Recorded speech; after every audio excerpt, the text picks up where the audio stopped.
여기에 올 시즌 파리 생제르맹이 영입한 선수 중에서 이강인의 활약이 높게 평가받고 있습니다.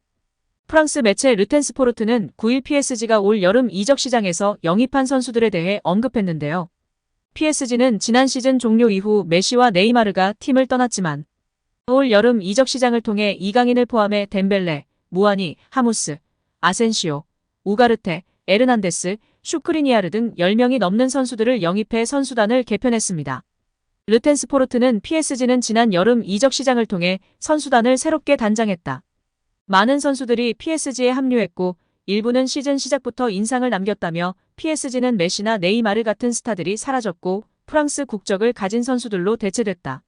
PSG에 좀 더 프랑스의 정체성을 부여했고 무아니와 덴벨레가 합류했다. PSG는 신예 미드필더 우가르테 영입을 위해 거의 6천만 유로를 지출하는 도박을 했다. 지난 시즌 부상으로 활약이 적었던 슈크리니아르는 PSG에서 부활했다고 평가했습니다. 특히 가장 예상치 못한 활약을 펼친 선수는 이강인이다. PSG 이적 이전에는 크게 알려지지 않았던 이강인은 훌륭한 발견이라는 것을 입증하고 있다며 이강인은 PSG에서 사랑을 받을 선수다. 차분한 성격과 함께 기술이 뛰어나다고 조명했습니다.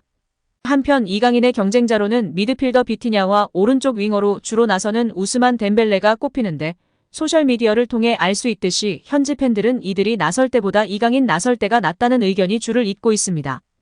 이강인이 비티냐에 비해 UCL 등 큰 무대에서 압박감을 덜 느끼고 천재성을 보여주는 한편 덴벨레보다는 더욱 효율적이고 정교한 플레이를 펼친다는 것인데요.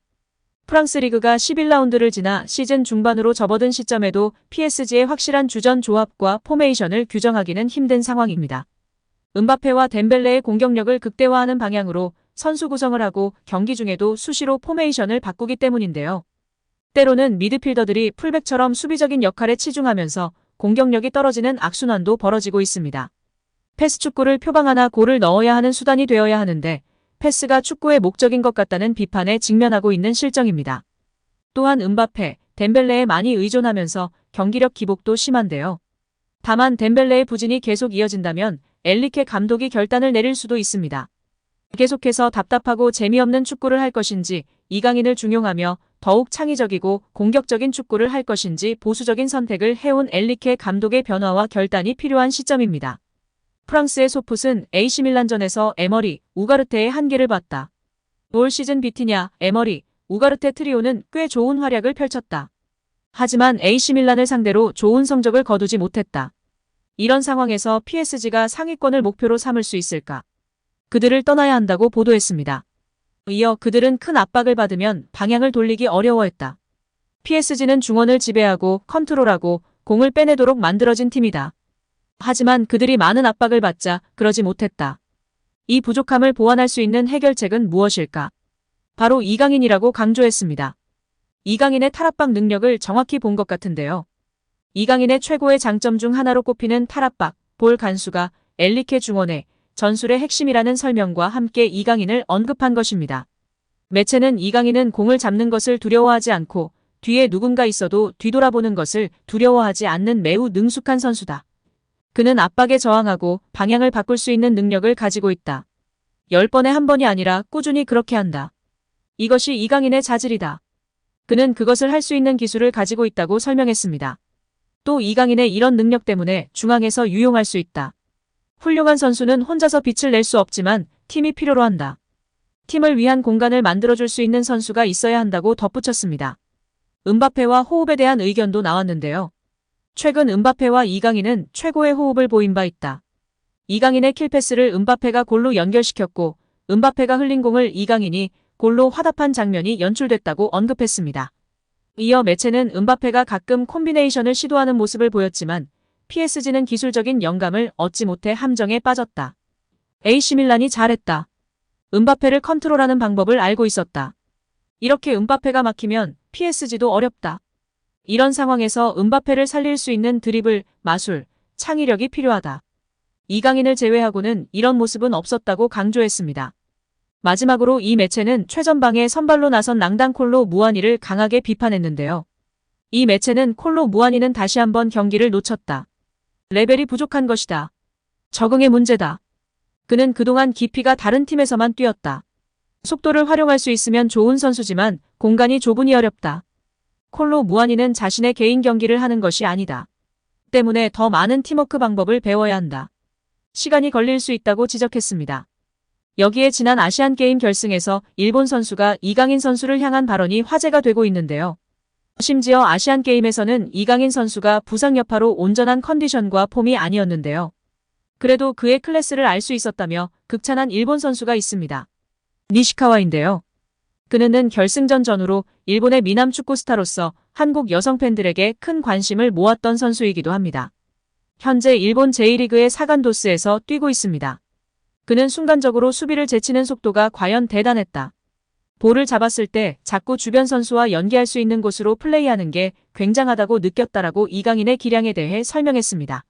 이어 아쉬움이 남는 대결이지만 이강인의 레벨을 피부로 느낀 것은 긍정적인 일이었다. 저 역시 그 수준을 목표로 해 정진하겠다라고 말하며 팬들에게 화제가 되고 있습니다. 여기에 PSG 선배들도 루이스 엘리케 감독에게 이강인 중용을 촉구하고 나서며 화제가 되고 있습니다. 프랑스 매체 르텐스포츠는 9일 루이스 엘리케는 AC밀란 원정에서 이강인에게 챔피언스리그 첫 선발 기회를 주지 않았다. 대신 비티냐를 선호했다며 그러나 제롬 로탕은 이런 경기에선 이강인이 더 우선 고려돼야 한다고 주장했다고 보도했습니다. PSG 레전드 공격수였던 로탱이 이강인의 선발 기용을 주문하고 나선 것으로 드러났는데요. 로탱은 프랑스 매체 RMC 스포츠와의 인터뷰를 통해 이강인이 비티냐보다 발밑 기술 면에서 더 뛰어나다. AC밀란전이나 다가오는 도르트문트전과 같이 많은 경합이 있는 경기에선 견고해야 한다. 특히나 원정 경기는 더 그렇다.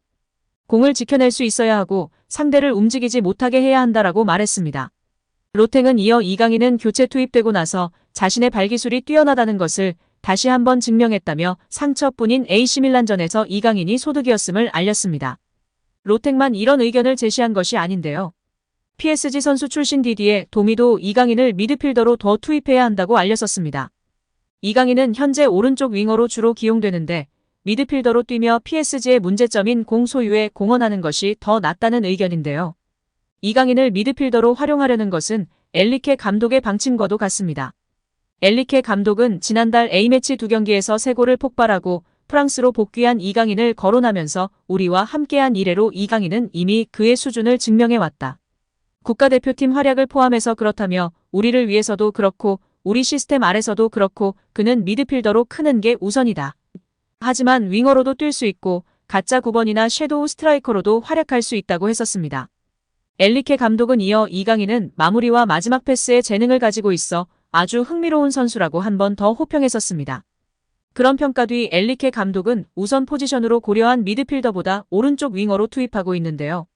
이강인 스스로도 윙어를 더 선호하는 편이라고 알려져 있습니다.